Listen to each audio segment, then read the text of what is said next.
Episode 3, Wolves, Waterfalls, in the Wilderness Myth, National Parks of the Northwest, and ooh. Trying to do the stupid Twilight. Somewhere in Montana, the air is so clean you can taste it.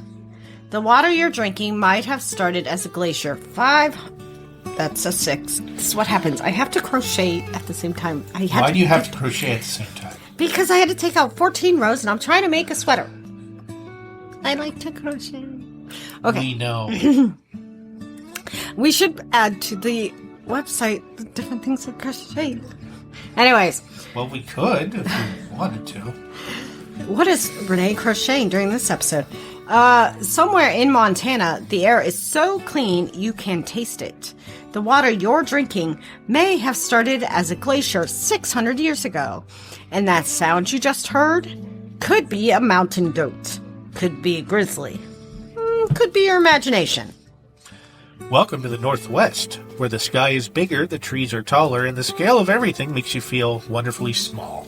I'm Renee. I'm Dan. This is Time Tellers, episode 3 in our 5-part series on the national parks of the United States, and today we head into the Northwest, home to some of the most iconic and controversial landscapes in the entire park system. We'll hike through the geothermal madness of Yellowstone, scale the glacier-laced peaks of Glacier National Park, tiptoe through the mossy halls of Olympic, and stare straight up into the redwoods that are older than Shakespeare. I have seen the redwoods. And they are So gorgeous. You've been to Endor. Got it. Oh, that is where they filmed that, isn't it? Yeah, you're right. Forgot that. It's Star Wars. Of course I'm right. I just forgot. I'm not always up to date on my Star Wars trivia. Why? Because I'm Up more to of a date, that's Harry from Potter. 1980. So? But beyond the views, we're also looking at truth. How these lands were taken, who they belong to first, and why wilderness is a much trickier word than it sounds. You can't talk about national parks anywhere without starting here. Yellowstone. America's first national park. The world's first national park. Signed into law in 1872. Think boiling geysers. Think boiling geysers. Rainbow-colored hot springs. Earthquakes. Mud pots. A bison that doesn't care that you have a camera. The Washburn and Hayden expeditions mapped and promoted the region. Thomas Moran painted it like a dream. William Henry Jackson photographed it with a wagon full of glass plates. Congress saw the images and said, we can't build condos on this. So they didn't. Instead, they preserved it. Except they didn't preserve everything.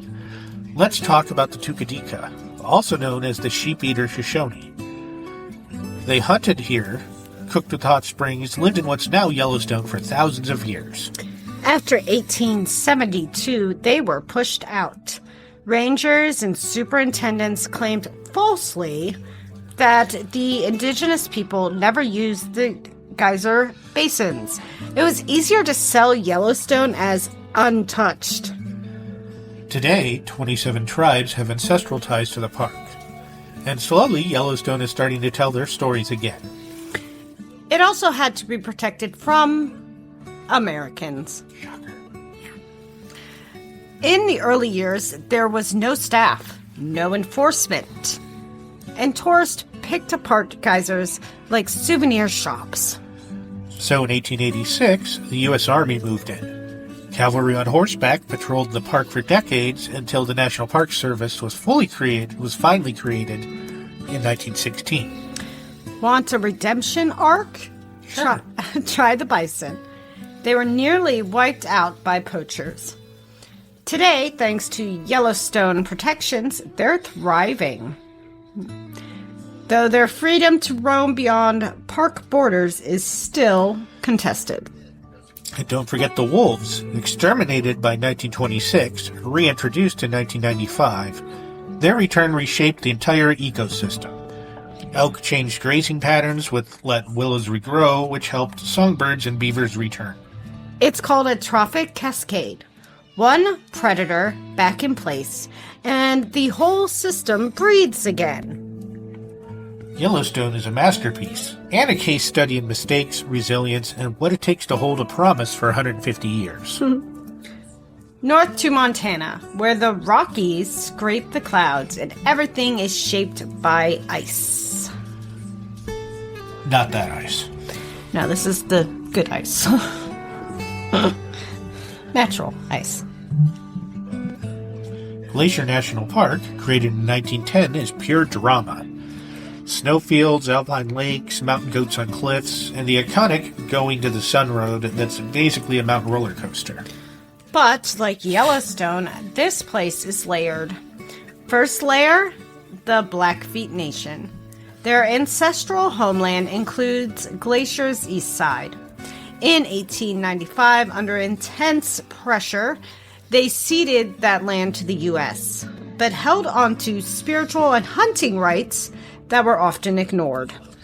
Today, Glacier works more closely with tribal nations, but for decades their stories were erased. Second layer, climate change. Glacier had 150 active glaciers in 1910. Today, about 25, and shrinking fast. That's not a projection, it's a reality. You can see climate change here, carving away at ice summer by summer. Glacier is also half of the world's first international peace park, linked with Waterton Lakes in Canada, a monument to conservation across borders. Want a weird twist? Always. Can I continue? Yes, I'm sorry. Too much caffeine. Want a weird twist? Yes! That was way too enthusiastic. No, it's not. I'm weird. I like weird.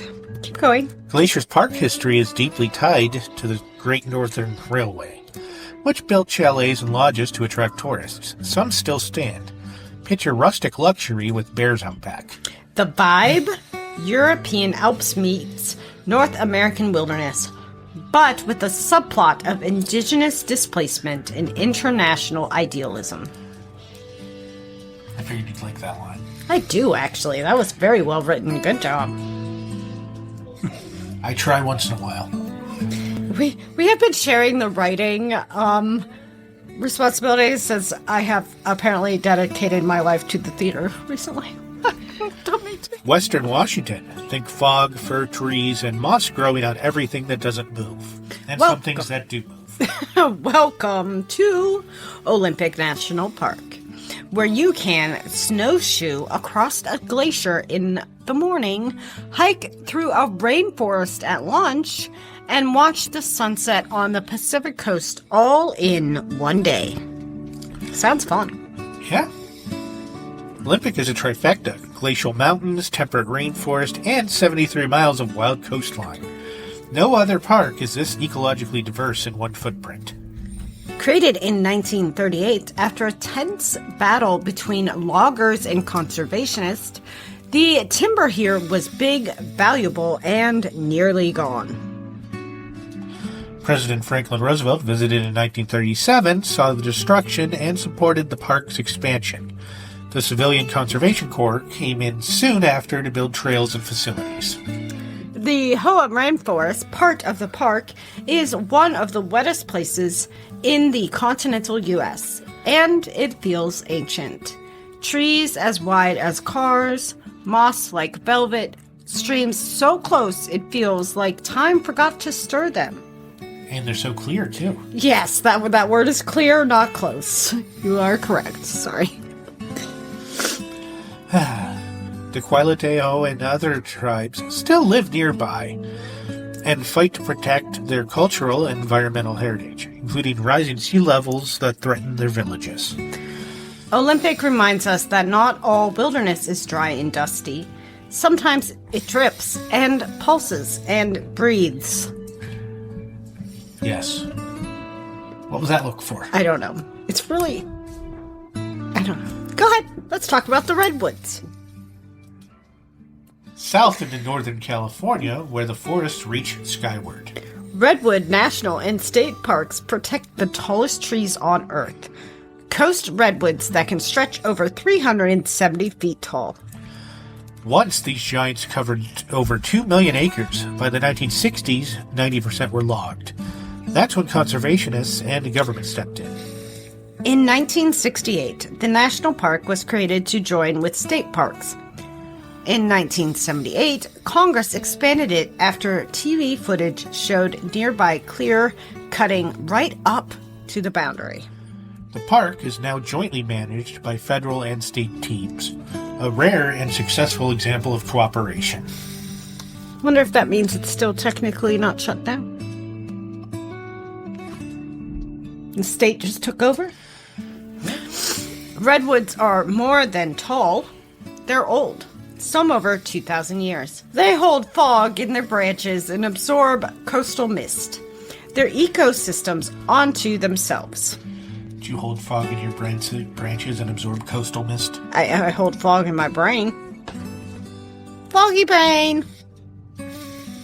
Sounds like a side effect of COVID. These forests are sacred to many native peoples, including the Yurok, Tolowa, and Cholula, who used redwoods for canoes, homes, and ceremonies. Today, some tribes are leading restoration efforts, bringing cultural fire practices back to forests that evolved with it. Standing in a redwood grove feels like walking into a cathedral, but older, quieter, and much, much taller. A natural cathedral. And not Catholic. You mean not? Never mind. I'm not going there. Every park we've talked about had a fight behind it. Timber, access, tribes, tourism, roads, resources. Yellowstone needed an army to patrol it. Glacier needed a railroad. Olympic needed a president with muddy boots. Redwoods needed national outrage. And today, those fights continue. Overcrowding, climate, indigenous rights, water shortages, and wildfire, and federal shutdowns. Some of these parks have seen record-breaking fires in the last decade. Others are seeing species shift northward. Glaciers vanish, salmon runs dry up. And then there's the people. Who gets to visit? Who gets to tell the story? Who gets to remember it in the brochures? Parks aren't static, they evolve. Not just geologically, but culturally. The Northwest wilderness isn't just visual, it's historical, political, even spiritual. Lightning Round Northwest Edition. Best geyser? Still Old Faithful, but Norris Geyser Basin is wider. Best road? Going to the Sun Road, Glacier. Just don't look down. Best trees? Redwoods, no contest. Tall enough to host Wi-Fi satellites. Best rain? The whole rainforest feels like a storybook, but dripping. Sounds like my kind of storybook. Best wildlife story? Wolves in Yellowstone saved a landscape by doing what predators do. Most jaw-dropping sound. Just heard it. This is supposed to be the lightning round. A glacier cracking in the high country. Sounds like a mountain exhaling. The national parks of the Northwest are time machines. They show you the earth in motion, glaciers carving valleys, forests rebounding after fire, predators reshaping rivers. But they also show people in motion. Tribes who were here first, settlers who cut trails, conservationists who raised hell, visitors who stand quietly and feel something shift. Yellowstone is still learning. Glacier is still melting. Olympic is still listening. The redwoods are still growing. And the story isn't done. In fact, it's never static. Not in this part of the world. Next up, we head to the southeast, from the Great Smoky Mountains to the Everglades, from fireflies in Congaree to the walls of Fort Jefferson in the middle of the sea. Appalachian ghosts, subtropic rivers, bayous, and battlefields, and the fight to save what some thought was too flat, too wet, or too wild to matter. Until then, find a place with old trees or cold rivers, or mountains that didn't care who's in charge. And listen, because the land is still telling us time.